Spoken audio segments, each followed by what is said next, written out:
Friends, ఇది వచ్చేసి ఒక ఎమోషనల్ డే అని చెప్పొచ్చు. అంటే మా డాడీని నేను ఫోన్ అడిగింటి. మాకు ఒక ట్రిప్ ఉంది సౌత్ ఇండియాకి, దానికోసమని మంచి ఫోన్ అడిగింటి. తర్వాత ఫైనాన్షియల్గా కొంచెం ప్రాబ్లం ఉంది అన్నందుకు మరి నేను ఇంకా అడిగేకోలేదు. కానీ నేను అడిగింది గుర్తుపెట్టుకొని మరి ఎలాగో అలాగ నా కూతురికి తీసేయాలి అని దీంతో మా డాడీ సడన్గా కాలేజ్ దగ్గరికి వచ్చి సర్ప్రైజ్ ఇచ్చి మరి ఇట్లా ఇచ్చినారు. నిజంగా ఒక్కోసారి అనిపించింది, అరే ఎందుకు అడిగినాను రా అని.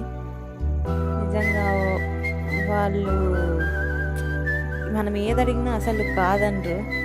నిజంగా వాళ్ళ లవ్ చాలా అంటే చాలా గొప్పది. Thank you so much daddy, నేను ఏం అడిగినా కాదనకుండా ఇస్తావు. అసలు thank you so much daddy. నిజంగా మళ్ళీ జన్మంటూ ఉంటే మీ కడుపులోనే పుట్టాలి అసలు.